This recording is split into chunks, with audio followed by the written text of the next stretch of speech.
gonna leave the past behind. I'm gonna leave that broken life. Though I still fall and I break and make 1,000 mistakes, I've got Jesus on my side. They say the truth will set you free. Hi guys, this is the Lucy Diaries 41, and today I've had the day off because I've been a bit sick, and I decided to pick up my old journals, and sometimes this is what I do just to help reflect and take a different perspective. So I look on what I've been through in the past and what God was doing there, and when I look back, then I can relate it to what he's doing in the present as well, where it allows me to see how far he's brought me and what challenges we've overcome together, and that gives me strength with the challenges I currently face. And yeah, it's just really interesting reading over this one. So this journal I had in year 12 for this one, like 1 term or 2 terms in year 12. So near the end of that kind of whole school era. So it was a couple years ago. And yeah, I wrote these little messages, and a lot of the journal is just recounting what happened in the day. It's kind of mundane things, but then there's little segments of, oh, that's actually interesting reflections, Lucy. So, and these ones in particular stood out to me. And yeah, it was a hard time. It looks like I was going through with like the pressure of ATAR and also me procrastinating. So, or ATAR is like in your last years of uni, high school, so year 11 and year 12 in Australia. Some people do ATAR, where you study the hard subjects. And anyway, I wasn't the most studious student at times, and so I struggled with actually doing my homework. Part of the reason is, I believe, is I wasn't sure what the point of doing it was. So doing ATAR, I didn't know where I was going to go after school, so I wasn't really motivated too much within the school. Alright, so this is what I wrote. I said, from my heart. A heart that is broken and yearning for goodness, dulled and hardened and put inside a cage that beats frantically, anxiously, desperately, choking, seizing, wrenching. All the happiness in the world is so quickly forgotten, trampled on, stamped on by fear. Fear.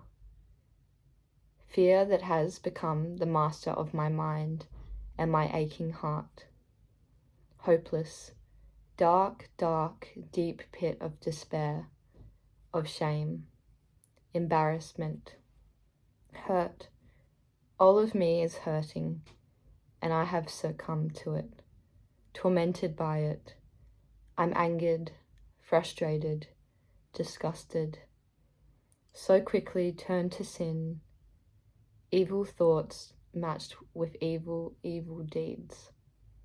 I'm a bad person. I make so many faults. When will I learn? It's too hard to learn. I want to learn, to be better. It's so hard and I'm hurting. I'm so unwilling to accept that life is difficult, that there is challenges I must face. I don't want them. I want. What do I want?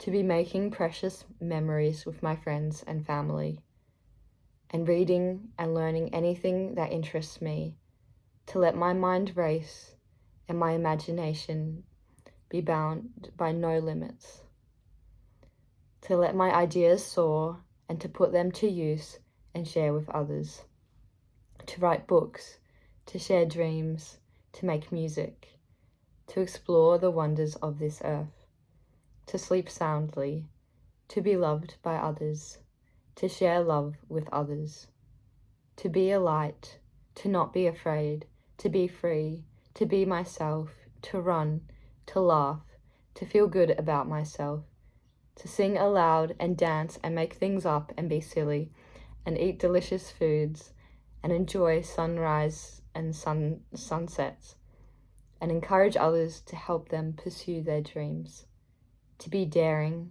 courageous, and to live, to be alive. I want to live.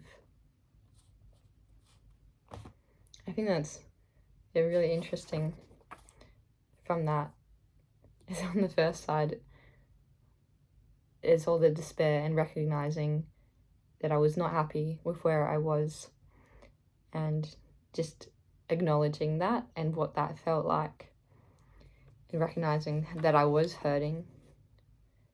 But then what the turnaround was that question of what do I want? And I started listing all these things that I do want and I hope for. And through that, that's that gift of hope that God gives us. That there's something to strive for. We are better people when we have something to hope for. And that helps us feel alive. Something to work towards. And I think that's a really important question to ask. What do I want? Because that's where you will find hope.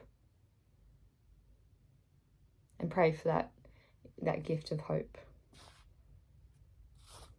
So cool. That was that one. And then this other one.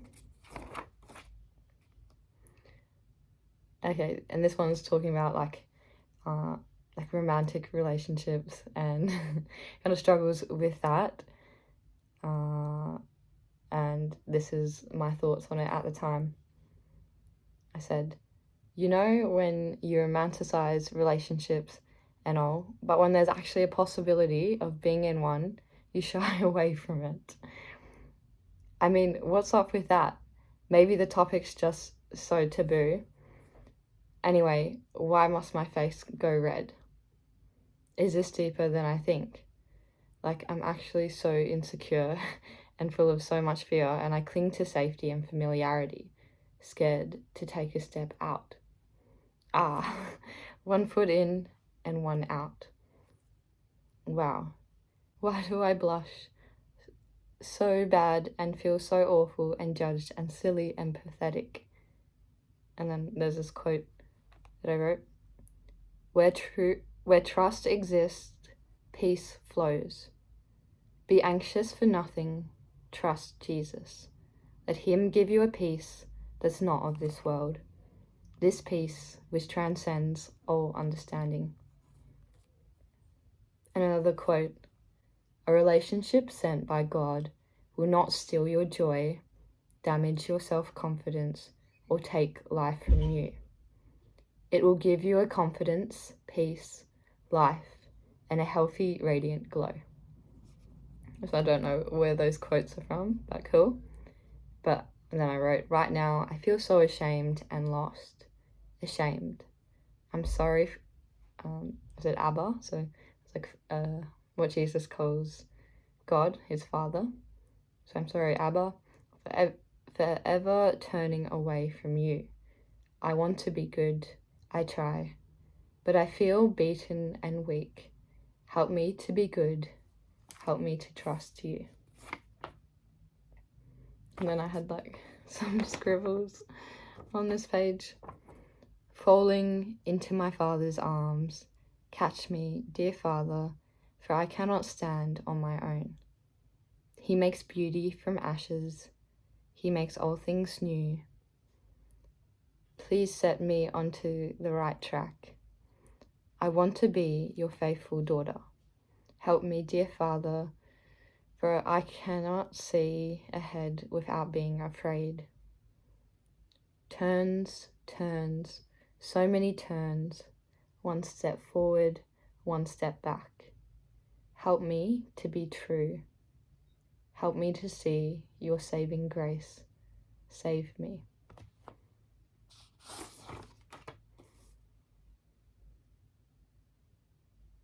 Yep, so I think I wanted to share this to show that we all go through struggles and we're not alone, and someone's probably been what you're going through. And just encouragement to hold on to hope, that there's good things on the other side, and keep persevering and holding on to Jesus. Keep coming close and closer to him. Keep crying out to him and he will help you, because he loves you so much. Alright, that's a bit from me, and God bless. And he asked me, what do you want? And he told me it could be true. And he asked me, what's holding you back? And he told me he sees that mountain moved, so I'm gonna leave the past behind. I'm gonna leave that broken life. Though I still fall and I break and make 1,000 mistakes, I've got Jesus on my side. They say the truth will set you free,